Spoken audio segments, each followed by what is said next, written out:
Σήμερα, παιδιά, θα κάνουμε rank παίχτες. Λοιπόν, zero best.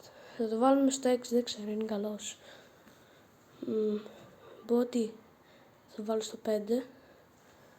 Δεν ξέρω αυτόν έτσι κι αλλιώς. Φρέντι Μπούσκα 4 θα το βάλω. Τζον Κρόφ πάω στο 7, δεν τον ξέρω καθόλου. Ούτε αυτόν, αλλά παίζει να είναι καλός. Ρονάλντο το βάλω στο 3. Ρόμπερτ Κίνιο βάλω στο 2. Ζιντάν θα το βάλουμε στο 1.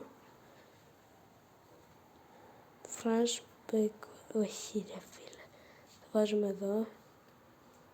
Και ο Ροναλντίνο στο 10. Πω ρε φίλε, καλός ο Ροναλντίνο. Και αυτό, παιδιά, ήταν το